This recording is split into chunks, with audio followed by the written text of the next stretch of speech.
हा सत्संग संत रामपालजी महाराजांचा असून मराठी भाषिक भक्त समाजास सहज समजावे म्हणून हिंदी भाषेतून मराठी भाषेत रूपांतरित करण्यात आलेला आहे.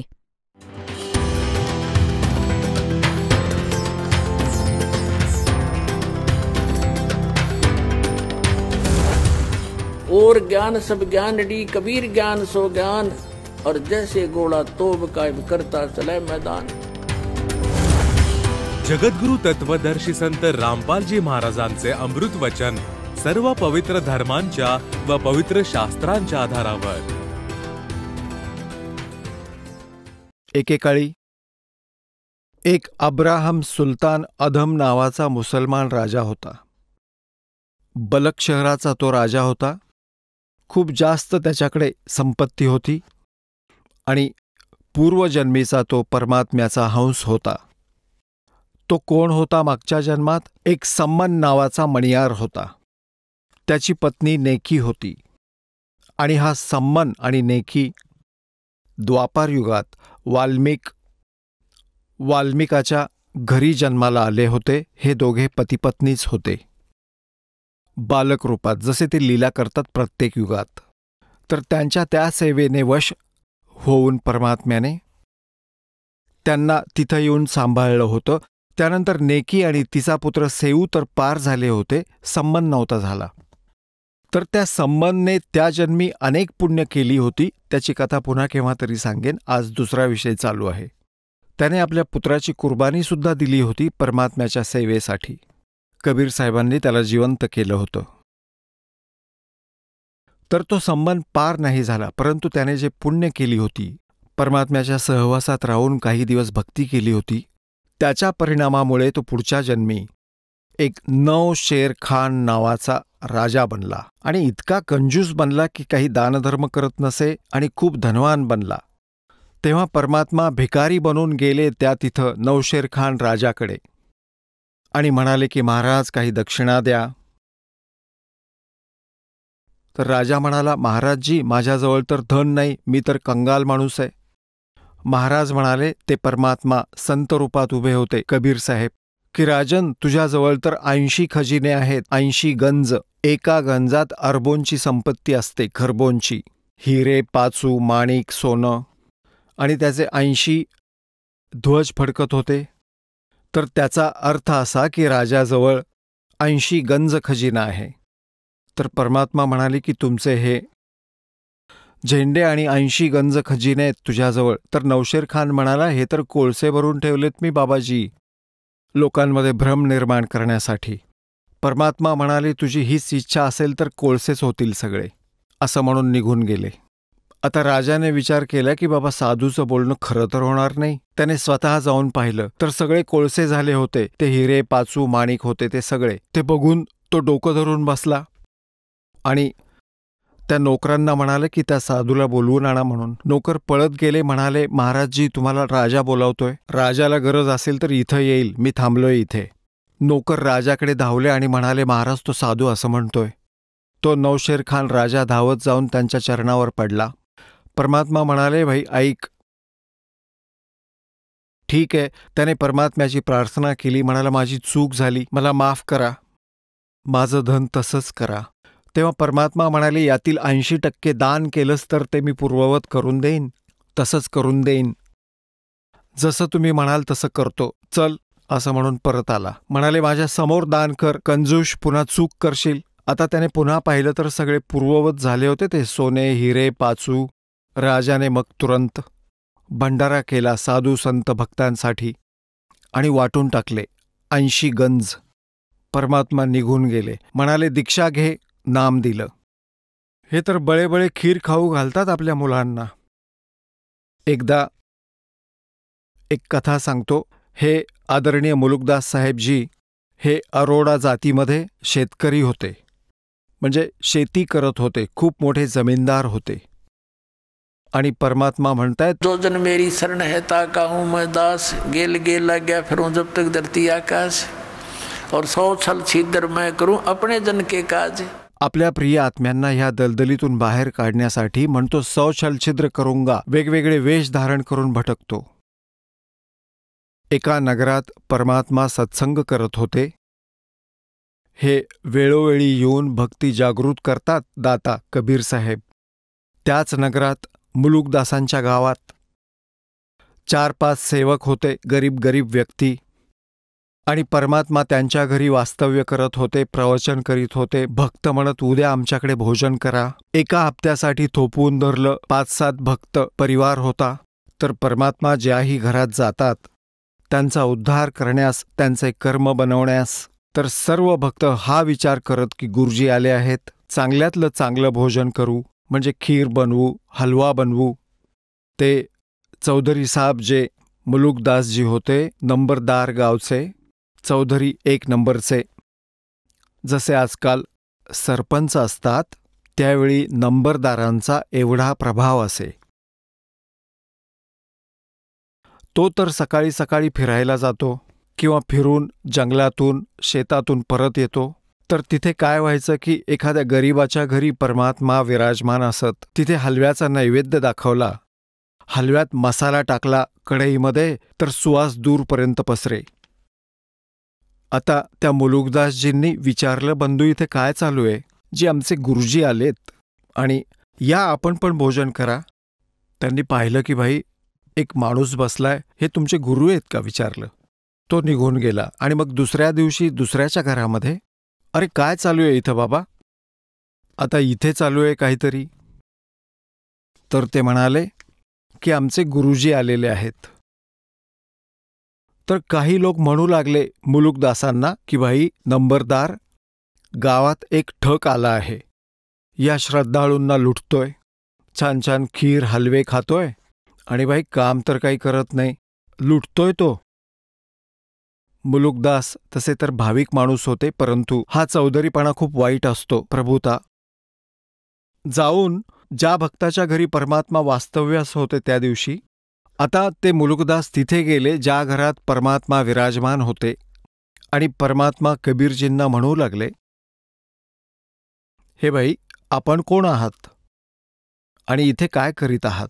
परमात्म्याने बोलायच्या आधीच जो भक्त होता तिथे, ज्याच्या घरी परमात्मा आले होते, आणि अजून 2-3 भक्त होते, उभा राहून सांगू लागला की चौधरी साहेब हे आमचे गुरु आहेत आणि सत्संग करायला आले आहेत आमच्या इथे. म्हणाले की अरे तू स्वतः बनवून का खात नाहीस? चांगला हट्टाकट्टा दिसतोयस, दुनियेला मूर्ख बनवतोयस, स्वतःच बनवून खात जा. तेव्हा परमात्मा म्हणू लागले, भाई मला तर न करताच सगळं मिळतंय. चौधरी साहेब मला तर काम न करताच देतोय भगवंत. तेव्हा मुलुकदास म्हणू लागले, तुला काम न करता देतोय, मग मला का नाही देत भगवंत? तर तुम्हालाही देईल जर तुमचा विश्वास असेल आणि तुम्ही त्या सर्व क्रिया कराल तर. ज्याने भगवान न मागता देखील देतो. तर ते म्हणाले, काय तुझा भगवान आज मला रोटी देईल? तर म्हणाले, हो का नाही, जरूर, विश्वास ठेव. म्हणाले ठीक आहे, आणि नाही दिली तर? सजा ऐकून ठेव, मी तुला शेतात राबायला लावील मजूर म्हणून. तेव्हा परमात्मा म्हणाले, आणि जर भगवंताने आज तुला रोटी दिली तर तू काय करशील? म्हणाले, मी तुझा शिष्य बनेल. परमात्मा म्हणाले की ठीक आहे, पण लक्षात ठेव हे बोलणं, मी वचनाचा पक्का आहे. मुलुकदासजी म्हणाले. मुलुकदासजींची शेतं होती पूर्वेला, त्यांचं स्वतःचं शेत होतं पूर्वेला, आणि निघून गेले पश्चिमेला दुसऱ्या गावाच्या सीमेमध्ये. तिथे एका झाडावर जाऊन बसले. आता पाहतोच मी इथं कोण खायला आणून देतो. आता काय झालं, हे धनगर लोक असतात, शेळ्या मेंढ्या पाळणारे, त्यांचा कुठला सण होता. त्यांनी विचार केला की भाई या वृक्षाखाली खीर बनवावी. एखादी गाय देखील त्यांच्यासोबत होती. आपण इकडे शेळ्या चारूया. काही जण त्या शेळ्यांना घेऊन चरण्यासाठी पुढे घेऊन गेले दूर, आणि 1-2 भक्त कामाला लागले. त्या वृक्षाखाली खीर बनवू लागले. त्यांनी लाकूड फाटा जमा करून चूल वगैरे बनवून खीर बनवू लागले. खीर तयार झाली होती. एवढ्यात काय पाहिलं त्यांनी की काही घोड्यांवरून येत आहेत माणसं, दूरवरून धुरळा उडवीत वेगाने. त्यांना माहीत असायचं जंगली लोकांना की अशा प्रकारे जेव्हा कोणी येतं तर ते डाकू असतात. ते घाबरून पळून गेले. बनवलेली खीर तशीच टाकून ते पळून गेले. तिथून गेले आपल्या मित्रांकडे जे दुसरे बकरीवाले होते. तर तिकडून ते घोडेस्वार तिथे आले त्या वृक्षापाशी. खाली थोडा वेळ थांबले ते. एक जण म्हणू लागला, यात काहीतरी बनवलंय, हे काय आहे पहा. त्यांचा सरदार म्हणाला. एक डाकू खाली उतरला आणि म्हणाला, यात तर खीर आहे. ते समजून गेले की हे घाबरून पळून गेले असावेत आपल्याला पाहून आणि खीर बनवत असतील. बाकीचे दुसरे डाकू म्हणू लागले की उस्ताद भूक लागलीये, खाऊन घेऊ. एक समजदार होता, तो म्हणाला की अरे नीट पहा, कुणी विष मिसळलं असेल, काही कट असेल, कुणाला तरी खाऊ घालून पाहू. त्यातला एक जण म्हणाला, भाई तो कुठे गेला असेल, इथेच लपून बसला असेल, त्याला शोधूया आणि त्यालाच खाऊ घालू. त्यांनी इकडे तिकडे पाहिलं, आसपासच्या झाडाझुडपात इकडे तिकडे. एकाने वर पाहिलं, अरे वर बसलाय तिथं. त्यांनी विचार केला, घाबरून वर चढून बसला असावा. तर ते म्हणाले, बाबा खाली ये. कोण आहेस तू? तो म्हणाला, नाही मी नाही येणार खाली. त्याला माहिती नव्हतं की हे डाकू आहेत. त्याला वाटलं की वाटसरू असतील. त्यांना संशय आला की काहीतरी गडबड आहे. हा खाली काय येत नाहीये? खाली ये. येतोस का? मारू तुला गोळी. जेव्हा गोळीचं नाव ऐकलं तो झटकन खाली उतरला. मारून टाकतील बाबा हे. 1 मिनिटात खाली आला, बसला, म्हणाला, बोला. म्हणाले, ही खीर खा. त्याने ते हलकंसं एक झाकण होतं, त्यात खीर घेतली आणि म्हणाला, खा ही खीर. तो म्हणाला, अजिबात खाणार नाही. आता त्याची प्रतिज्ञा मोडली असती न खाण्याची. त्यांना पक्का संशय आला की हा बदमाश याने गडबड केली आहे काहीतरी. त्याला 2 मारले जोडे आणि लाथ मारली आणि म्हणाले, खा इथे बसून. त्याने विचार केला की अजून विरोध केला तर मारतील अजून. त्याने ती खीर खाल्ली. खाऊन झाल्यावर मारली एक लाथ. त्याला 1 तास बसवून ठेवलं. मरायचं असेल तर मरून जाईल. जेव्हा पाहिलं की ठीकठाक आहे, तेव्हा ते म्हणाले की काहीतरी वेगळीच गोष्ट होती आणि बनवणारे घाबरून पळून गेले असावेत. तेव्हा आता तू पण पळ इथून. त्याला 1 मारली लाथ आणि तो पळून गेला. मग त्यांनी खीर खाल्ली की नाही खाल्ली ही वेगळी गोष्ट आहे. की त्याने जेव्हा हे पाहिले की हे डाकू आहेत आणि त्यांनी मारली त्याला लाथ, हा खूपच घाबरला. मुलुकदास आणि असं म्हणाला कबीर साहेबांना, हे फलाण्याचे गुरुजी ज्यांच्या घरात ते राहिले होते त्याचं नाव घेऊन. तो म्हणाला, हे धनपतचे गुरुजी, आज माझा जीव वाचवा, मी तुमचा शिष्य बनेल पक्क. आता मालिकला त्याची जिरवायची पण होती आणि हवा पण भरायची होती. तर त्याचा पक्का विश्वास बसला की आज आपला जीव गुरुजींमुळे वाचला, नाहीतर त्यांनी सरळ गोळी मारली असती. तर तिथून त्याला उपरती झाली की जीव वाचला, लाखो मिळाले. आणि परमात्म्याच्या चरणी येऊन कोसळला आणि बसून रडू लागला. परमात्मा म्हणाले, चौधरी साहेब, भगवंताची काही सेवा केलीत का? हे म्हणू लागले की तुमचा भगवान तर मारून मारून खीर खाऊ घालतो, माझा जीव वाचला, अशी सगळी गोष्ट सांगितली.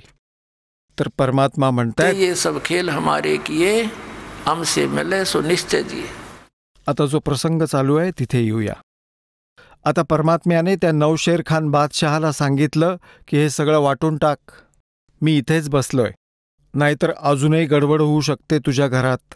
आता घाबरून त्याने सगळा 80% खजिना वाटून टाकला, धर्म केला आणि नाम घेतलं. म्हणाले, नाम घे. आता नाम घेतलं, पहा कसा उद्धार केला त्या प्राण्याचा. आणि आपण तर सर्व नरक गोळा करत आहोत आयुष्यभर. संपत्ती गोळा करा, बँकेत ठेवा, धन गोळा करा. 1 मिनिटात मेला तर जर तुमची मुलं परमात्म्याला शरण आली असतील तर तुम्ही निश्चिंत होऊन जा. सतलोकात तुमची वेळ येईल तेव्हा तो तुमच्या मुलाबाळांना तळहातावर ठेवील, चिंता नका.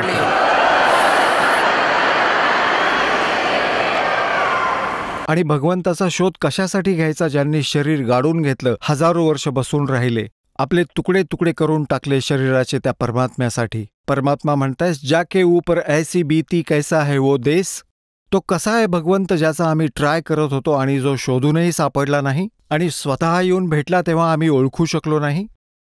तर हे आमचं अज्ञान होतं, आध्यात्मिक अज्ञान होतं. हा दास इच्छितो की तुमच्या त्या आध्यात्मिक अज्ञानाचा नाश करू. भगवंताला तुम्ही सहज ओळखू शकाल. तर आता काय केलं? सगळा भंडारा केला त्याने. जितकी हवी होती तेवढी 20-30% सोडली आपली संपत्ती. परमात्मा निघून गेले आणि म्हणाले, याचं भजन कर बेटा. तो मंत्र जप करायला लागला. काही दिवसांनंतर त्याच्या मनात काय आलं की मी पण काय वेडा आहे, गुरुजी थोडेच पाहणार आहेत की मी किती दान करत आहे, थोडं बहुत दान करू आणि सांगू की सगळी संपत्ती दान केली. ही चूक केली. चांगले पुष्कळ घोडे खरेदी केले असते, कितीतरी लग्न केली असती, असे मूर्ख विचार त्याच्या मनात येऊ लागले. आता जो मालिकच्या शरणमध्ये नामाचा उपदेश घेतो, त्याने जे दान केलं होतं ते त्याला मिळणारच होतं, परंतु तो मोक्ष नाही मिळाला. हा किंतु राहिला त्या नालायकाच्या मनात की मी मोठी चूक केली, असं करायला नको होतं. त्यामुळे त्याचा मृत्यू निश्चित झाला. पुढच्या जन्मी तो बलक शहराचा राजा बनला, बलक बुखारेचा राजा बनला. आणि जे त्याने मागच्या जन्मी पुण्य केलं होतं ते सगळंच मिळणार होतं. 18 लाख तर घोडे खरेदी केले आणि हत्ती आणि 16,000 विवाह केले, 16,000 राण्या ठेवल्या, खूप मोठी बाग बनवली, 9 लाखा त्यात पुष्कळ थाट केला. परंतु पुण्यात्म्यांनो, जसा दासाने आज सुरू केला होता सत्संग, की जे पुण्यकर्मी प्राणी मागच्या मनुष्य जन्मातूनच पुढचा मनुष्य जन्म प्राप्त केलेला आहे, त्यांच्यातील भगवंताच्या भक्तीची ओढ जात नाही. आता तो भक्त होताच मागच्या जन्मीचा, तर त्याने संतांचा शोध सुरू ठेवला. एका पाखंड्यामध्ये फसला आणि त्याच्यावरती ब्लाइंड फेथ त्याची, आणि तो होता ठग. आणि दिसायचा असा मोठा, एखाद्या साधू संतासारखा त्यागी बैरागी दाखवायचा स्वतःला. एकदा राजाने अंगठी बनवून घेतली सोन्याची. खूप धनी व्यक्ती होता तो राजा.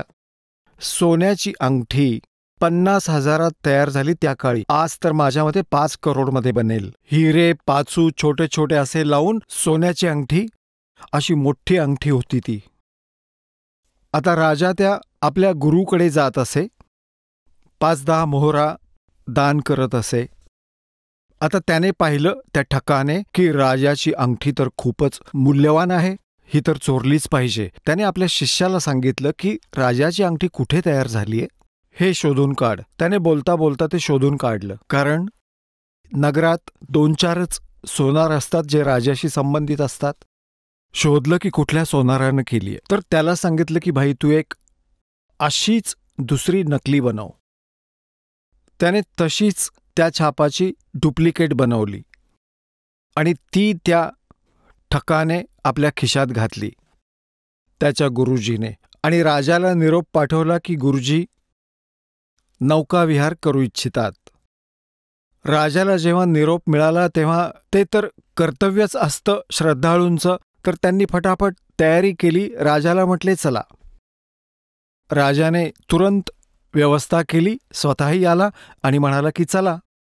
एका नौकेत राजा आणि 1-2 नोकर, राजा आणि त्याचा गुरुजी नौकेत बसले आणि नाविक चालवू लागला आणि फिरू लागले त्या विशाल सरोवरात. तो म्हणाला, राजन हे काय आहे? जी अंगठी आहे ही गुरुदेव, ही किती किमतीची असेल? ही घ्या ना, पहा. ही आहे 50,000 रुपयांची तयार झाली आहे. अच्छा अच्छा, ए नाविक जरा लक्ष देऊन चालव, इकडे चल. आता त्या राजाची नजर तर विचलित झाली. हा नाविक काय गडबड करतोय? ती अंगठी खिशात टाकली आणि नकली बाहेर काढली. म्हणाला की राजन अंगठी तर खूपच सुंदर आहे, पण आमच्या काय कामाची? तो म्हणाला, राजा आपण ठेवा गुरुदेव. अरे आमच्या काय कामाची, आमच्यासाठी तर ही माती आहे, असं म्हणून त्याने तलावात फेकून दिली. आता राजाने विचार केला की गुरुजी तर खूप त्यागी आहेत, किती त्यागी वैरागी आहेत की हे कुठल्या गोष्टीची इच्छाच ठेवत नाहीत. दुप्पट श्रद्धा वाढली त्याची. आधी 10 रुपये दान करायचा, आता 100 करू लागला. आता त्याची इच्छाच ही होती की राजाबरोबर कसेही आपले संबंध दृढ व्हावेत. आणि ती ओरिजिनल घातली त्याने खिशात आणि तिथे लपवून ठेवली आपल्या झोपडीत, जमीन खोदून त्याच्या कॉन्फिडेन्शियल शिष्यांकडून लपवली. काही दिवसांनंतर त्या शिष्याचं आणि गुरुचं भांडण झालं. तो शिष्य त्याच्यावर नाराज झाला. त्या शिष्याने विचार केला की या गुरुची चांगलीच जिरवतो. त्याने मंत्र्याला सांगितलं की मंत्रीजी, राजाची अंगठी आमच्या गुरुजींनी फसवून अशी बळकावली.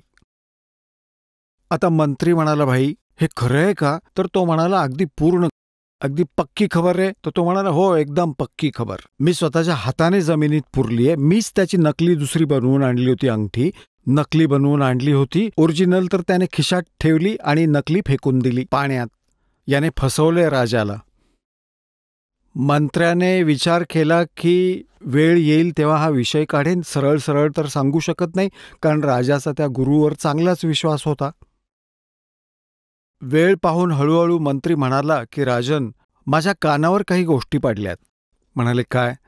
की आपली अंगठी त्या आपल्या गुरुजींनी तुम्हाला फसवून नकली पाण्यात फेकली आणि खरी स्वतःकडे ठेवली आहे. आता राजा म्हणाला, मंत्री, पुन्हा या गोष्टीचा उच्चार नको करूस. माझ्या गुरुदेवांबाबत अशा गोष्टी बोलू नकोस. आता मंत्री गप्प बसला. परमात्माच त्याच्यावर दया करणार होता. बराच वेळ जेव्हा मंत्री गप्प बसला तेव्हा म्हणाला, मंत्री, खरं सांगा, काय हे सत्य आहे? तो म्हणाला, हो, मला ज्याने सांगितलंय त्यांचा कॉन्फिडेन्शियल शिष्य आहे आणि त्याला मी खूप खोदून विचारले. तो म्हणाला, हे सत्य नसेल तर माझी गर्दन उडवून टाका. तर राजा इतका विश्वास करत होता की म्हणाला, मंत्री, जर ही गोष्ट खोटी निघाली तर आधी तुझी गर्दन उडवीन. तू पुन्हा शहानिशा करून घे. त्याने पुन्हा खातरजमा केली. तेव्हा त्या शिष्याला बोलावलं. शिष्याला विचारलं, कोणत्या सोनाराकडून बनवली? मग त्या सोनाराला बोलावलं. मंत्रीनेही त्या सोनाराला विचारून घेतलं होतं. तरीही राजाचा विश्वास बसेना. तो म्हणाला, मी तेव्हाच विश्वास ठेवेन जेव्हा अंगठी मी समोर पाहीन. तो शिष्य म्हणाला की चला, मी दाखवतो. राजा, मंत्री, 2-4 सैनिक, 10 बॉडीगार्ड त्यांचे, आणि जाताच शिष्याने तिथे खोदून अंगठी दिली आणि गुरु बसल्या बसल्या पाहत होता. ती अंगठी ही आहे आपली. राजाने त्याच्याकडे रागाने पाहताच तो ठक राजाच्या पायावर येऊन कोसळला. माफ करा, तुम्ही तर दयाळू आहात, माझी चूक झाली. त्याला 2 दिल्या लाथा आणि म्हणाले की निघून जा इथून, दुष्ट आहेस तू. त्या दिवसानंतर पहा पुण्यात्म्यांनो, दास काय सांगू इच्छितो की जे हे पुण्यात्मे ढोंगी संतांच्या जाळ्यात फसलेले आहेत, त्यांच्यावर विश्वास ठेवून बसलेत त्यांना परमज्ञानी समजून. ठीक आहे, श्रद्धाळू माणसाचा हा स्वभाव असाच असतो, पण हे ठग दुरुपयोग करतात अशा प्रकारे. तर त्या राजाला नास्तिक बनवलं त्यांनी. राजाने आदेश दिला की जो कोणी संत साधू सापडेल त्याला माझ्याकडे घेऊन या. असा आदेश नाही दिला की मारा आणि पळवून लावा, की कोणीही संत दिसला की त्याला पकडून आणा, माझ्याकडे घेऊन या. आता सैनिक फिरू लागले. जिथे कुठे साधू संत मिळेल त्याला राजाकडे घेऊन येत. राजा त्यांना प्रश्न विचारी की तुम्ही कधी देव पाहिलाय का? तुम्हाला रब भेटलाय का? अल्ला भेटलाय का? तुम्हाला भेटला असेल तर मला भेटवा. आता काही त्यात नेक भक्त होते, चांगले भक्त होते, सारेच थोडे ढोंगी असणार आहेत. तर त्यांच्याकडे काहीही उत्तर नसे. त्यांना पकडून कैदेत टाकलं जाई. एक संत असाच थोडा समजदार होता, त्याला पकडून घेऊन आले. त्याला प्रश्न केला राजाने की तुला देव भेटला असेल तर मलाही भेटव. संत म्हणाले, एक दुधाचा ग्लास मागवा. राजाला वाटलं ह्याला दूध प्यायचं असेल.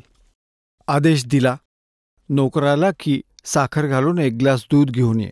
आता ते दूध आणलं आणि त्या ऋषी संताला दिलं, साधूला.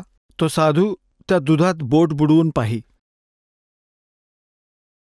आता राजा म्हणाला, तुम्हाला प्यायचं असेल तर पिऊन टाका दूध, त्यात साखर घातली आहे. तो संत म्हणाला, मी असं ऐकलंय की दुधात तूप असतं, परंतु तुमच्या दुधात तर तूप आहेच नाही, मी कसं पिऊ? तेव्हा राजा म्हणू लागला, हसला की महात्माजी, तुम्ही जंगलात राहता त्यामुळे तुम्हाला माहीत नाही. दुधापासून तूप कसं बनतं सांगू?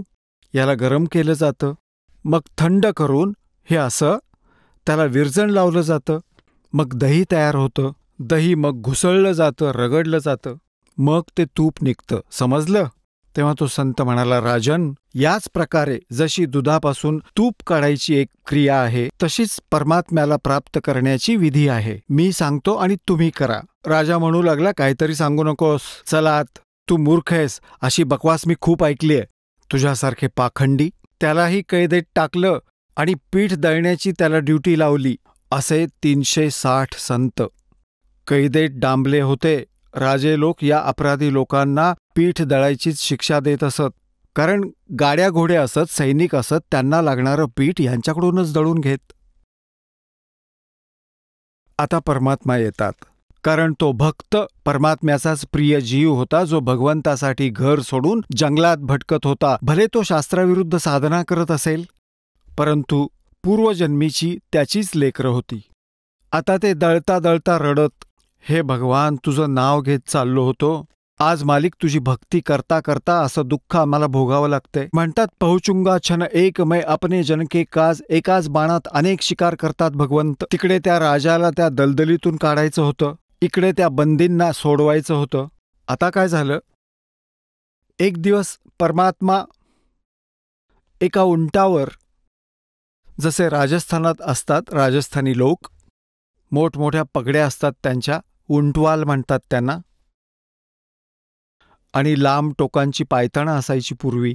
एक लाठी ठेवायची सोबत, छोटासा कुर्ता घालत, दुटांगी धोतर नेसत, अशी वेशभूषा बनवून एक कारवान म्हणतात त्याला, त्या वाटसरूंसारखं राजाच्या रेसिडेन्शियल प्लेसवर, म्हणजे त्याच्या निवासस्थानाच्या छतावर, राजाच्या घराच्या छतावर रात्रीच्या वेळी, आणि असं ठोकू लागले काठीने, खट खट असा आवाज करून. राजाच्या छतावर तर पाखरांचा आवाज देखील येत नसे. राजा एकदम झोपेतून उठला, मंत्र्यांना पाचारण केलं, हा कसला आवाज येतो आहे? तुम्ही कुठे झोपलात? आणि पकडून आणा, कोण आहे तो मूर्ख? आता घेऊन आले पकडून एका राजस्थान्यासारख्या, असा हातात काठी धरलेली आणि असा उभा. राजा म्हणाला, तू कोण आहेस? परमात्मा म्हणाले, भाई मी उंट पाळतो खूप, आणि काल माझा एक उंट हरवलाय. त्या उंटाला शोधत शोधत तुझ्या छतावर आलो मी. मला वाटलं की तुझ्या छतावर तर नाही बसला माझा उंट. आता राजा म्हणतो, अरे भोळ्या माणसा, छतावर कधी उंट असतो का? म्हणजे क्वाईट इम्पॉसिबल. तू कुठं शोधतोयस? तेव्हा परमात्मा म्हणाले, ज्या प्रकारे छतावर उंट असू शकत नाही, मिळू शकत नाही, त्याचप्रमाणे तू या संतांना दुःखी करून अब्राहम भगवंताला मिळवू शकत नाहीस, क्वाईट इम्पॉसिबल. आणि असं सांगून अंतर्धान पावले, अदृश्य झाले. तिथून राजाला चक्कर आली, कारण समोरून माणूस एकदम गायब होतो, तर काळजाचा थरकाप उडतो माणसाच्या. आणि जाऊन कुठं पोचले? जिथे ते दळण दळत होते. परमात्म्याने जाऊन सांगितलं त्या जेलरला की बाबा, मला पण शिक्षा दिली तुझ्या राजाने. तिथे साधूचं रूप धारण केलं मालिकने. तो म्हणाला, अच्छा तुला शिक्षा दिलीये? तर म्हणे, तू मोठा इमानी दिसतोय, स्वतःहूनच आलायस, आता काय करू? काय करू आता? इथून गेलो तर परत पकडून आणतील मला. तर त्या जेलरने त्यालाही कैदेत टाकलं. म्हणाला, चल पकड जाता आणि दळ. आता परमात्मा म्हणाले, बाबा ऐक, सैनिकांनो, पोलिसांनो, एक काम करू आपण. सगळ्यांना सांगितलं त्या कैद्यांनो थांबा, बंद करा तुमचं दळण दळणं. एक काम करू, एक तर दळण दळून घ्या आणि पाहिजे तर यात धान्य टाकून घ्या. एक काम तुम्ही करा, एक काम आम्ही करू. आता त्या सैनिकांनी विचार केला, हा तर क्रांतिकारी दिसतोय, याने तर सगळ्यांना असं भडकवून दिलंय. तर त्यांनी विचार केला की आता यांची चांगलीच मस्ती जिरवू. सुरुवातीला 4 तास दळायला लावत असत, आता 12 तास दळायला लावू, आणि आम्ही धान्य टाकू आणि हे दळत राहतील. म्हणाले की तुम्ही दळत राहा आणि आम्ही धान्य टाकतो. परमात्मा म्हणाले, ठीक आहे, पोझिशन पकडा. आता ते सगळे पोलीसवाले उभे राहिले. एक पोलीसवाला 10 जात्यात टाकत असे, त्यांना जास्त वेळ फिरवावं लागावं म्हणून. तर परमात्मा म्हणाले की भाई तुम्ही सर्वजण उभे राहा, साधू भक्त, आणि डोळे बंद करा. त्यांनी डोळे बंद केले आणि परमात्म्याने स्वतःसाठी ठेवलेलं जे जातं होतं त्याला दांडी लावली, काठी. ती 360 जाती आपोआप फिरू लागली, गोल गोल जोरात फिरू लागली. तर परमात्मा म्हणाले, घ्या सैनिकांनो, पाहिजे तेवढं दळा, आम्ही निघालो. परमात्मा म्हणाले, डोळे उघडा. त्यांनी डोळे उघडून पाहिलं तर ते सगळे नगराबाहेर 1 किलोमीटर दूर एका वृक्षाखाली उभे होते. आणि परमात्मा म्हणाले, ह्या नास्तिकाच्या नगरीत पुन्हा येऊ नका, पळून जा इथून. आता ते सर्व साधूजण तिथून लांब पळून गेले. बाबाजी तर गेले पार सीमा पार. आता तिकडे काय झालं? ती जाती आपोआप चालू होती. ते सैनिक घामाघूम झाले, ताप चढला त्यांना सगळ्यांना. असाच दूर उभा होता एक जण. तो सैनिक राजाकडे गेला आणि म्हणाला की राजन, असा असा एक संत आला होता आणि त्याने असं असं जादूजंतर केलं की सगळी जाती आपोआप चालू आहेत, आणि सर्व कैद्यांना घेऊन गेला अंतर्धान करून. तिथे राजाकडून त्याला कळलं की तो तर इथेही आला होता, राजाने जाऊन पाहिलं तर खरोखर जाती फिरत होती. तो तर यासाठी आला की सैनिकांनी कसं काय सोडलं, त्या कैद्यांना कसं काय सोडलं. तर फिरणारी जाती पाहून तो म्हणाला की तुमचा दोष नाहीये, हा तर माझ्याकडे पण आला होता. आता त्यावेळेस त्या राजाच्या मनात भगवंताची ओढ जागृत झाली.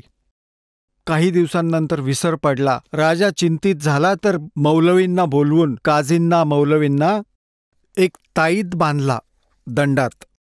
त्यांनी सांगितलं की हे तर असेच असतात, भूत प्रेत फरिश्ते वगैरे येत असतात, त्यात काही विशेष नाही, आता येणार नाहीत.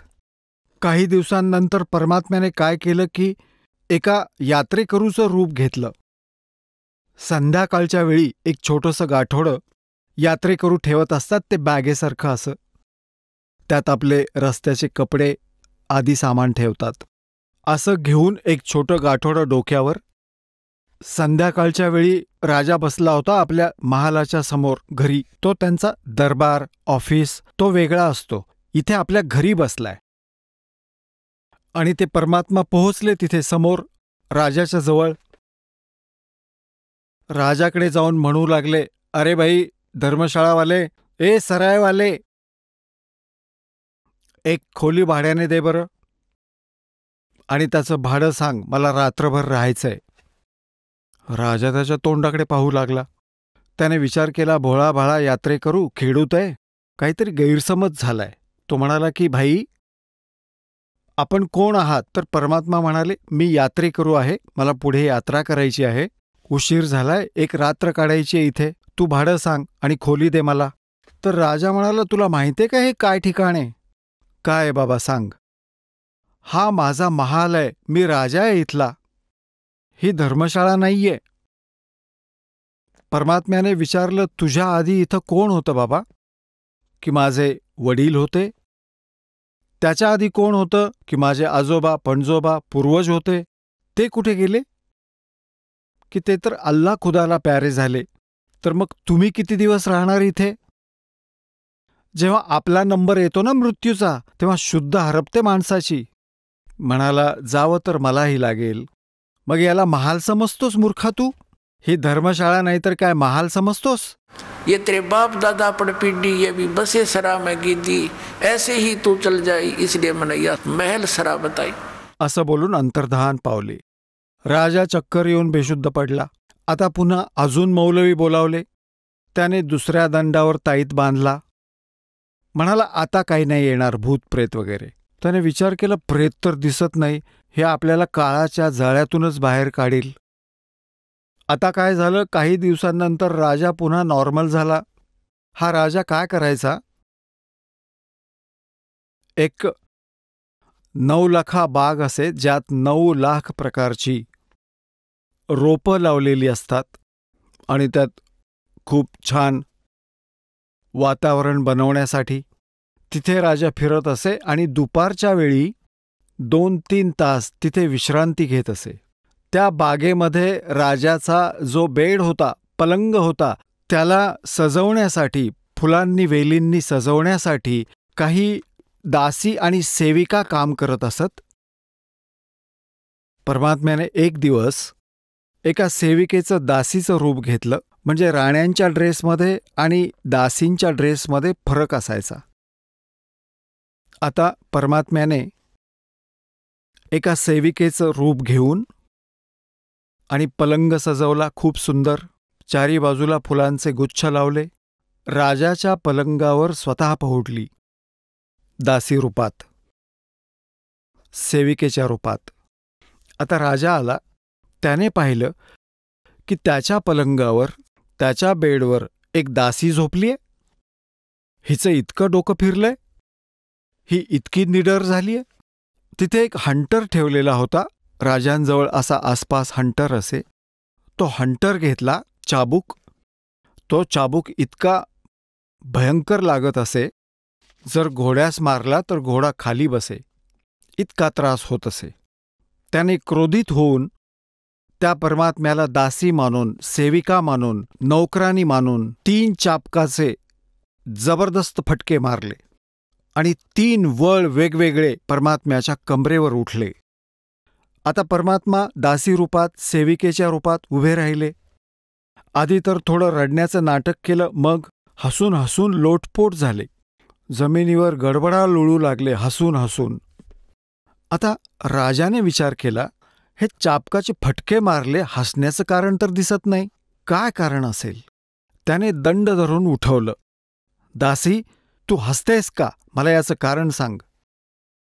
तर परमात्मा म्हणाले, मी यासाठी हसत आहे की हा तुझा पलंग इतका बेकार आहे, ज्यावर मी 1 तास झोपले आणि 1 तास झोपल्याची शिक्षा मिळाली 3 फटके. मी हसते यासाठी की तुझी काय अवस्था होईल. तू तर रोज झोपतोयस, आता तुझ्याबरोबर काय होईल म्हणून हसतीये मी. आणि हे म्हणून ते अंतर्धान पावले. त्या दिवशी राजा 2 तासांनी शुद्धीवर आला. बेशुद्ध पडला, परंतु हे संसारातले काळाचे दूत ना ऐकेनात ना ऐकू देनात. त्यांनी पुन्हा जंतरमंतर करून आणखी एक ताईत राजाच्या गळ्यात बांधला आणि म्हणाले, आता ठीक आहे. तिकडून काय झालं? मंत्र्यांनी सल्ला दिला राणीला, यांना आपण बाहेर पाठवा जंगलात शिकारीसाठी. तिथे त्यांचं मन रमेल, हवापालट होईल. इथे राहिले तर चिंता करत राहतील. आणि तो तर चिंताग्रस्त राहू लागला खरोखरच. 1 दिवस तर मरायचं आहे, हे सगळं सुटून जाईल. परंतु आपल्या आस्थेची मुळं खोलवर गेलेली असतात. भगवंत क्रेनचं काम करतील तेव्हा यातून आपण बाहेर पडू. तो क्रेन सुद्धा घेऊन येईल आपल्यासाठी. खरं माना, काहीही करावं लागो, पण भक्ती केली पाहिजे. आता काय झालं की एका आठवड्याचा कार्यक्रम ठरवला. जंगलात गेले. सैनिकही मंत्रीही जाऊन ठोकला तिथे तंबू. तर सकाळी उठून सगळे बाहेर पडले शिकारीसाठी. 12 वाजले. एकही शिकार म्हणजे प्राणी त्यांना मारण्यासाठी मिळाला नाही. तर बिना शिकारीचं परत येणं म्हणजे राजासाठी अपमानच असतो. तेवढ्यात काय पाहिलं की एक हरिण येत होतं, मृग. राजा म्हणाला, सैनिकांनो, जर हे हरिण हातातून गेले तर त्यालाच हरणासारखं मारून टाकेन. सगळे सतर्क झाले. आता ते हरिण राजाच्या घोड्याखालून पळून गेलं. बाकीचे आपापल्या घोड्यांवर होते. आता राजा तर म्हणाला, मी मारून टाकीन. आणि शर्मिंद होऊन त्याने हरणाच्या मागे घोडा पिटाळला आणि सेना राहिली मागे आणि तो दूर जंगलात पुढे निघून गेला. ते हरिण जाऊन इकडे तिकडे बायपास केलं, अंतर्धान पावलं. आता कुठे दिसतंय त्याला? ती तर मालिकची लीला होती. इतका दूर निघून गेला, आसपास त्याचे साथीदारही नव्हते आणि घोड्यालाही तहान खूप लागली. राजालाही तहान आणि भूक जबरदस्त लागली. अशी अवस्था झाली की 10 मिनिट पाणी नाही मिळालं तर त्याचा मृत्यू होऊ शकतो. परमात्मा म्हणतात, ते सोचल छिद्र मैं करूं अपने जन के काज, जो जन मेरी शरण है ताका हूं मैं दास, और गेल गेल लाग्या फिरूं साथ साथ रहता हूं, जब लग धरती आकाश, जो बच्चा गऊ की नजर में यूं साईं को संत, और भक्ता के पीछे फिरे वो भगत वत्सल भगवंत. आता तिथे परमात्म्याने काय लीला केली? एक सुंदर बाग बनवली, बगीचा, आणि एक खूप सुंदर छोटासा तलाव, निर्मळ जलाचा, आणि एक झोपडी, आणि आत बसले स्वतः जिंदा महात्मा. मुसलमानांमध्ये जिंदा महात्मे जास्त असतात. त्यांना फक्कड फकीर असं म्हणतात. जिंदा महात्म्याचं रूप घेऊन झोपडी समोर बसले. आणि 3 कुत्रे खूप सुंदर, त्यांना साखळीने बांधून ठेवलं, जी कुत्रे बांधण्याची असते. आणि एक साखळी रिकामी ठेवली होती कुत्रे बांधण्याची एक्स्ट्रा. आता राजाने पाहिलं, म्हणाला, या अल्ला. आता माणूस जेव्हा मरायला टेकतो ना तेव्हा बोलतो, या अल्ला, माझा जीव वाचव, मी तर मरायला टेकलोय, तूच वाचवू शकतोस. आता परमात्मा जो रक्षक आहे त्याबद्दल तर आपल्याला माहीतच नाही. तो आहे आपला रक्षक. तिन्ही लोकात प्रवेश करून सर्वांचं धारण पोषण करतो.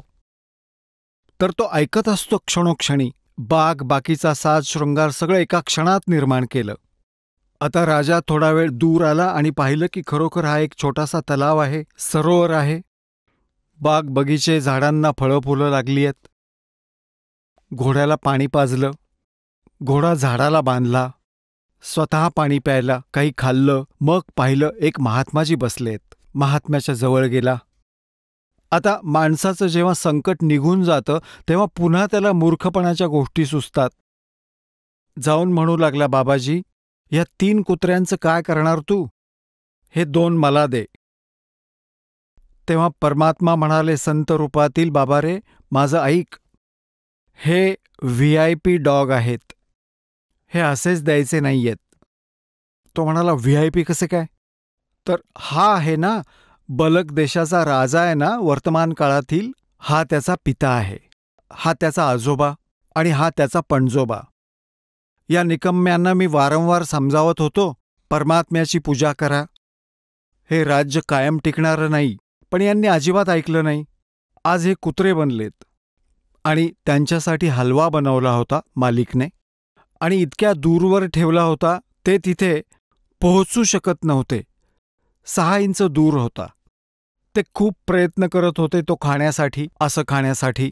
पहा, आता यांना हलवा पाहिजे आणि ती रिकामी होती ना साखळी, ती मारत होता कमरेवर एकेकाच्या, की घे, हे देतो तुला हलवा, काजू बेदाण्याचा. ते ओरडत होते टॅ टॅ करून, आणि तो ऐकतोय सगळी कथा. मग परमात्मा म्हणाले, ही रिकामी साखळी आहे ना बाबा, ही कोणासाठी आहे सांगू? आता तो वर्तमानातील राजा, तो मरेल, तोही कुत्रा बनेल, त्याला या साखळीने बांधेल, राहील यांच्याबरोबर. त्याला तर घाम फुटला. संतांच्या पायाशी लोळण घेतली, हे भगवंता, माझी तर माती होईल, मी तुझ्या समोर आहे. कोण आहेस तू? मी तर तोच बलक बुखारेचा राजा आहे. तर परमात्मा म्हणाले, हे तुझे बापदादा होते, यांनीही तुझ्यासारखीच वाईट कर्म केली. अब तू तकत बैठ कर बोली, तेरा मन चढ़ने को सोली. नालायका, जे काम करायचं होतं त्याची अजून सुरुवात देखील केली नाहीस. इतकं बोलून अंतर्धान पावले. राजा बेशुद्ध पडला, अचेत झाला. नरमात्मा खूप असते भक्तांची. बऱ्याच वेळानंतर तो शुद्धीवर आला आणि पाहतो तर काय, तिथे ना कोणी संत आहे, ना कुत्रे, ना बाग, ना बगीचा, असाच जमिनीवर पडलेला आहे. घोड्याकडे पाहिलं, घोड्याचे पाय पाण्यात भिजलेले आहेत. पाणी प्यायलेलं होतं, स्वतः तृप्त. आता त्याला काहीच समजेना आणि वाटू लागलं की आपलं काही खरं नाही. त्याच वेळेस तो इतका उदास झाला, येऊन न बोलता सैनिकांना इशारा केला की उचला ते सामान आणि निघा माझ्याबरोबर. सैनिक तर शिक्षित असतात. 10 मिनिटात त्यांनी सगळं सामान बांधलं आणि घोड्यावर लादून निघाले. परत आले. राण्यांनी विचारलं मंत्र्यांना काय झालं, ते म्हणाले माहीत नाही. असे असे हरणाच्या मागे मागे गेले होते आणि माहीत नाही यांना काय झालं तिथे, आणि परत आल्यापासून कोणाशीच बोलत नाहीत. एका खोलीत जाऊन बसला. राणी गेली, मंत्री गेले, मुख्य राण्या असतात त्या पण राजासोबत मिळून मिसळून असतात, सगळं काही बोलतात. म्हणू लागल्या, तुम्ही तर बायकांपेक्षाही भित्रे. बायका सांगतात तरी की मी इथे उभी होते, मला अमुक दिसलं, इथे उभी होते तर बाबाजी दिसले, भूत दिसलं. तुम्ही तर त्यांच्यापेक्षाही भित्रे आहात. हिम्मत करा, तुम्ही क्षत्रिय आहात. त्यांना त्या हिम्मत देऊ लागल्या. त्यांच्या काळजात जखम झाली होती. तो विचार करू लागला की यांना काय काय समजावू. तेवढ्यात एक कुत्रा आला. त्या कुत्र्याच्या डोक्यात किडे झाले होते, जखम होती, त्यात आळ्या झाल्या होत्या. तो येऊन म्हणू लागला, अब्राहम, अब्राहिम, पहा, मी त्या नगराचा राजा होतो. मी जितक्या शिकारी केल्या आणि जुलूम केले, हे पहा, मी आपल्या कर्माचे भोग भोगत आहे. आता जीव वाचवायचा असेल तर वाचव बाबा, असं बोलून तो पळाला बाहेर. राजा म्हणू लागला, पाहिलंत ना तुम्ही, तुमच्या समोर घडलं सगळं, मागे पुढे घडलं असतं तर नसता विश्वास ठेवला. आणि म्हणाला, निघून जा सर्वजण बाहेर. सगळ्यांना बाहेर काढलं आणि कडी लावली. रात्रीच्या वेळी घराच्या मागून रस्सी सोडून, दोरी सोडून, सर्व वस्त्र काढून आणि एक शाल अशी, चादर अशी बांधून, गळ्याला जशी लपेटतात साधू संत अशी, तो निघून गेला रातोरात. एका रात्रीत 20 किलोमीटर चालत गेला तो. आता पुढे जाऊन काय पाहिलं, भूक लागली जोरात. एक माळीण बोरं विकत होती. म्हणाला, माळीनी, बोरं कशी दिली? म्हणाली, 1 पैशाला 1 शेर दिले. अब्राहम म्हणाला, माझ्याजवळ पैसे नाहीत, पण हे जोडे आहेत. इतके किमती जोडे वापरत असे.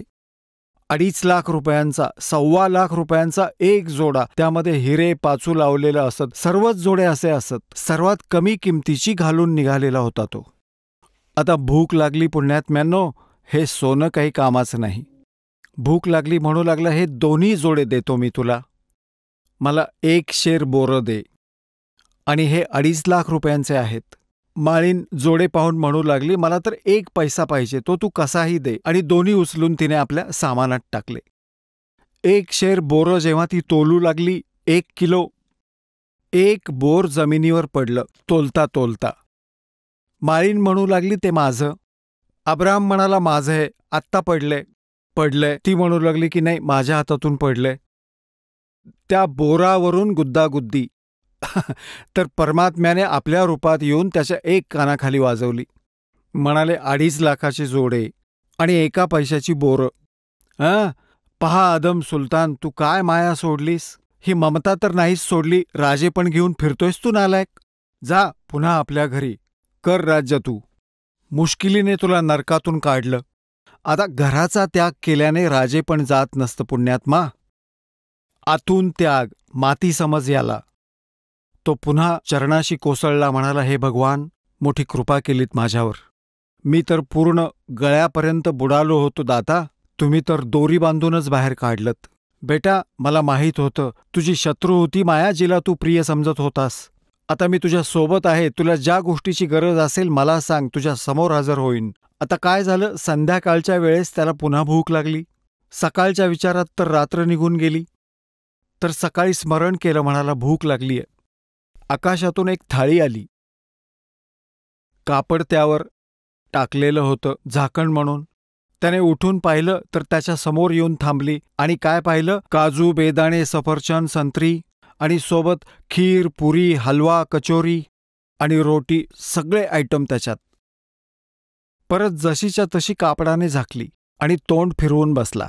म्हणाला, भगवान, यापासूनच तुम्ही सोडवणूक केली आणि पुन्हा तेच पाठवताय. दासाला कोरडी रोटी द्या. परमात्म्याने आकाशवाणी केली, बेटा, तू यशस्वी झालास. आता तुझा आत्मा दूर गेला या घाण दलदलीपासून. आता तू लाकडं तोड जंगलातली आणि ती विक आणि आपली गुजराण कर, भक्ती कर. नामाशिवाय काही साध्य होणार नाही बेटा. आता त्याला नाम दिलं, सतनाम. पहिला मंत्र दिला, मग सतनाम दिलं. मग म्हणाले, बेटा, तुला सारनाम देईन तेव्हा तू योगी होशील. आणि परमात्म्याने सांगितलं की माझा तिथे आश्रम आहे, तिथे तू ये. तर तिथे राहत होते परमात्मा साधू रूपात. अब्राहम तिथे जाऊ लागला. मग सारनामाची वेळ झाली. परमात्मा म्हणाले, बेटा ठीक आहे, तिथे ये, मी तुला सारनाम देईन. ती वेळ ठरवली, तिथी सांगितली. तर राजा येत होता. आणि एक भगिनी भक्तमती, ती त्याच नगरातील होती. आणि त्या नगराच्या जवळच आश्रम होता परमात्म्याचा छोटासा. तो राजा जो भक्त बनला होता तो खालून चालला होता गल्लीतून. ती मुलगी वरून काही उष्ट खरकट आणि खाली टाकलं तिने. टाकल्यावर तिने पाहिलं ते एका व्यक्तीवर पडले. मुलीने वाकून पाहिलं. मग तो आरडाओरडा करत होता, हे तू काय केलंस, तू कोण आहेस मूर्ख. तेव्हा तिने वाकून पाहिलं की हे तर एका माणसाच्या अंगावर पडलं. डोळे लाल करून तो म्हणत होता, जर आज मी राजा असतो तर तुझे तुकडे तुकडे केले असते, माझं सगळं रूप खराब केलंस. ती म्हणाली, भाऊ, चूक झाली, माझं लक्ष नव्हतं, माफ करा.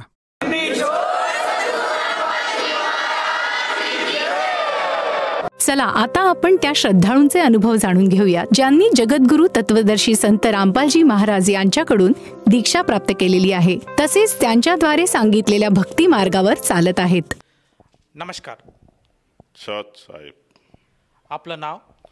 प्रकाश दास गोवर्धन राठोड, गाव लोहारा, तालुका कारंजा, जिल्हा वाशिम. आपला व्यवसाय काय आहे? शेतीचा मूळ व्यवसाय. संत रामपालजी महाराजांची गुरुदीक्षा आपण कधी घेतली? 2013 संत रामपालजी महाराजांची गुरुदीक्षा घेण्या अगोदर आपण व आपला परिवार कोणती भक्ती साधना करत होतात?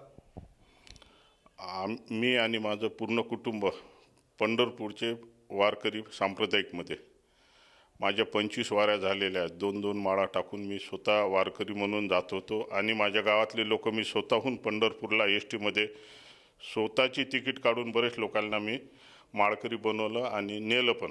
25 वाऱ्या झाल्यावर बी मला खूप अन्नदान करण्याची इच्छा होती. शेगावला माझा स्वतःचा जे गावातले लोक, भजनी मंडळी, महिला वगैरे यांना सोबत घेऊन मी खूप भक्तिवान असल्याच्यानं, पहिली माळकरी असल्याच्यानं आम्हाला भक्तीची गोडी खूप होती.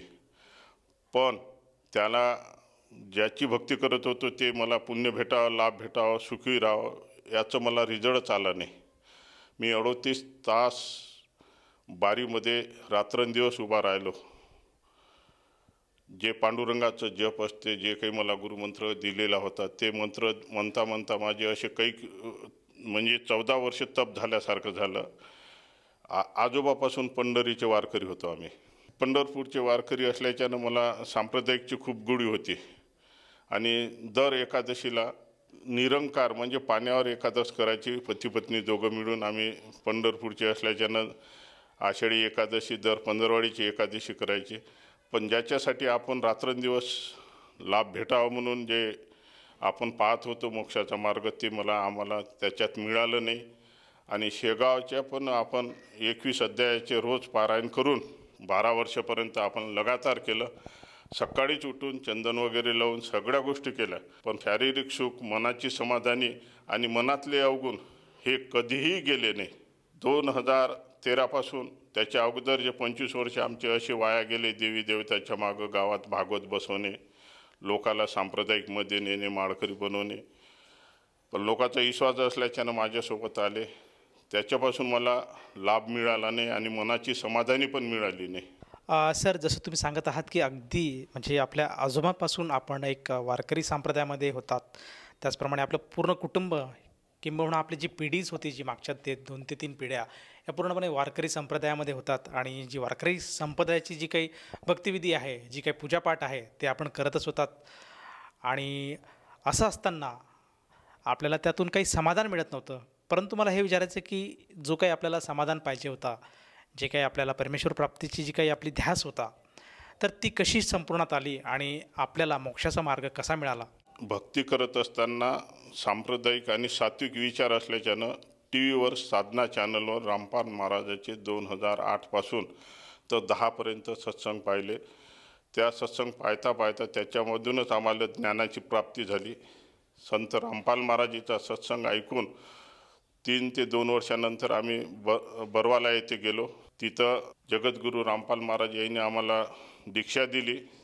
सर, जसं तुम्ही आता उल्लेख करत आहात की संत रामपालजी महाराजांच्या बरवाला स्थित आश्रमामध्ये आपण गेलात आणि सत्संगाद्वारे आपल्याला संत रामपालजी महाराजांची माहिती मिळाली, ते ज्ञान आपल्याला पटलं म्हणून आपण त्यांच्याकडनं नामदीक्षा घेतली. तर मला हे विचारायचं आहे की आज महाराष्ट्राकडे जर आपण बघत असाल तर महाराष्ट्र ही साधू संतांची भूमी म्हणून प्रामुख्याने ओळखली जाते आणि वारकरी संप्रदायाला आता यामध्ये खूप मोठं स्थान आहे. आणि ती जी भक्ती त्याला ते श्रेष्ठ मानतात आणि त्या भक्तीतच आपलं जीवन व्यतीत करतात. परंतु आपण त्या भक्तीत असूनसुद्धा एवढे मोठे कार्य केले. आज आपण जे वारकरी जे काही जनसमुदाय आहे त्यांना आपण भंडारा देत होतात, त्याचप्रमाणे पंढरपूरच्या वारीलासुद्धा नेत होतात. म्हणजे जे काही वारकरी संप्रदायाचे आपण एक तो जो वारसा आहे पुढे नेण्याचा आपण प्रयत्न करत होतात आणि त्यांचे आपण एक प्रवर्तक होतात. तर असं असताना आपल्याला संत रामपालजी महाराजांकडे जाण्याची म्हणजे का वाटलं आपल्याला? का संत रामपालजी महाराजांचं ज्ञान असं काही वेगळं आहे की आपण त्यांच्याकडे आकर्षित झाला आणि आपण जे करत होतात ते सोडून आपण संत रामपालजी महाराजांच्या शरणात आलात? हे का झालं? TV वर सत्संग ऐकत असताना संत रामपालजी महाराजाचे सत्संग ऐकता ऐकता खरी भक्ती कळली आणि त्या सत्संगामधूनच ज्ञानाची प्राप्ती झाली. म्हणून माझं सर्वस्व मन त्यांच्याकडे गेल्याच्यानं त्याचा मला खूप अनुभव आलेला आहे. सर, असं काय ज्ञान आहे की जे आपल्याला असं तुमच्या हृदयामध्ये ठसून गेलं की आपण जी पूर्वीची भक्ती करत होतात त्या भक्तीव्यतिरिक्त आपण अचानक संत रामपालजी महाराजांचं असं काय ज्ञान आहे, असं काय सांगतात ते की त्यांच्याकडे आपण आकर्षित झालात? ती भक्ती अशी आहे की त्याला रुपया खर्च येत नाही. आणि त्यांचे जे 2 शब्द दिलेले असतात संत रामपालजी महाराज यांनी जे शब्द दिलेले आहे आपल्याला, या शब्दामध्ये एवढी ताकद आहे की आपल्या मनातले सगळे अवगुण जातात आणि सुख बी मिळते आणि आरोग्य पण मिळते. सर, जसं तुम्ही सांगत आहात की संत रामपालजी महाराजांकडे जे काही मंत्र आहेत त्या मंत्राच्या सद्भक्तीमुळे माणसाला त्याच्या व्यवहारामध्ये, त्याच्या शरीरामध्ये जे काही आराम मिळतात आणि मोक्षाचा मार्ग मिळतो. तर ह्या भक्तीमुळे आपल्याला खरंच काही आपल्या जीवनामध्ये काही अनुभव आलेत का? तर संत रामपालजी महाराजांची जी नामदीक्षा मी घेतलेली आहे त्याच्या अगोदर मी एक नाही 2 गुरु केले होते. एक दारव्याचे विष्णुपंत म्हणून खूप नावाजलेले होते, त्यांचं लगातार ओम नमो भगवते वासुदेवाय नमः हे मी लगातार 14 वर्ष जप तप जे कामधंदा करताना झोपाच्या वेळेस सकाळी उठून लगातार तो मंत्राचा जप केला, पण मला त्याच्यापासून सुख आणि समृद्धी मिळालीच नाही. आज जे मला समृद्धी आहे आणि सुख आहे तर परमात्मा रामपाल महाराज संत आहे, परमात्मा आहे, आमचे दैवत आहे. आम्ही त्यांना खूप मानतो. त्यांच्या शब्दानं जे आम्हाला दिलेले 2 शब्द जे असेल त्या शब्दापासून खूप काही एवढा सुख मिळालेलं आहे की भरपूर. पण मी अगोदर माळकरी असताना मला समाधानी नाही मिळाली. याला 1 रुपया खर्च न येता घरामध्ये सगळ्या गोष्टी निर्माण झालेल्या आहे. आरोग्य आहे, सुख आहे, धन आहे, संपत्ती आहे, भरपूर आहे. ती शेती भरपूर पहिले पिकत नव्हती. नामधान घेतल्याच्या नंतर त्या शब्दानुसार ती शेती भरपूर पिकते, आरोग्य पण होते, मनाची इच्छा पूर्ण करते. आणि मी स्वतःहून एक गॅरंटी देतो, काही असं फालतू बोलत नसतो आपण, की त्या शब्दापासून जे रामपालजी महाराजांना जे मंत्र दिलेले 2 शब्द आहे या शब्दाला कोणी बी स्वीकार करावा आणि आपलं समोरचं भविष्य हे उज्ज्वल करावं, एवढीच माझी विनंती आहे. सर, जसं तुम्ही सांगत आहात की संत रामपालजी महाराजांच्या भक्तीमुळे जे काही गुरुमंत्र दिले त्याच्यामुळे आपल्याला लाभ प्राप्त होतात, तर आपल्या ह्या अनुभवातून आपण आपल्यासारखे जे इतर शेतकरी वर्ग आहेत, त्याचप्रमाणे जे काही आपले मित्रपरिवार आहेत, आप्तेष्ट आहेत, नातलग आहे आणि जो जनसमुदाय आज TV चॅनलच्या माध्यमातून आपल्याला बघत आहेत, या सर्वांना उद्देशून आपण काय संदेश द्याल?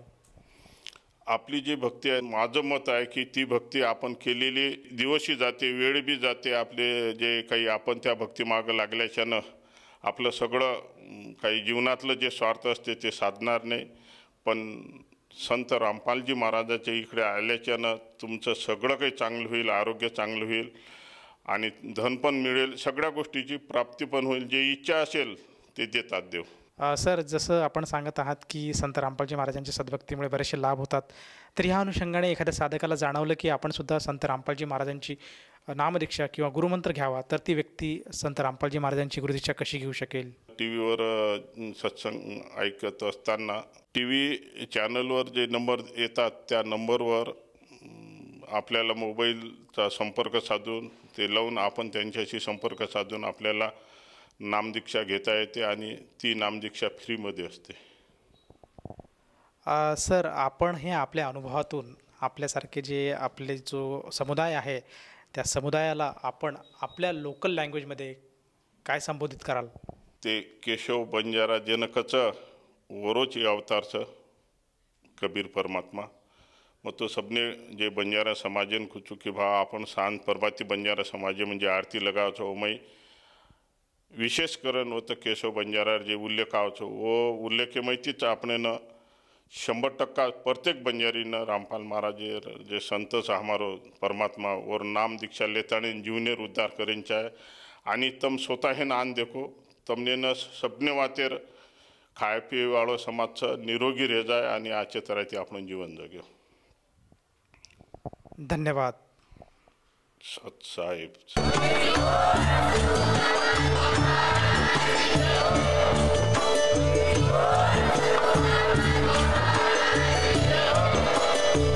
आपण ऐकत होता जगद्गुरु तत्वदर्शी संत रामपालजी महाराज यांचे मंगल प्रवचन, ज्यांच्या शुभ आशीर्वादाने संपूर्ण विश्वामध्ये 500 पेक्षा जास्त नामदीक्षा केंद्र आहेत, जिथे निशुल्क नामदीक्षा दिली जाते.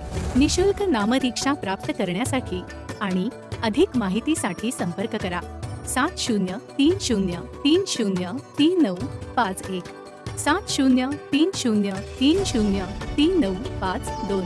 अद्वितीय आध्यात्मिक ज्ञान वाचण्यासाठी, पाहण्यासाठी आणि ऐकण्यासाठी संत रामपालजी महाराज ॲप अवश्य डाउनलोड करा किंवा आमची वेबसाईट www.jagadgururampalji.org वर व्हिजिट करा.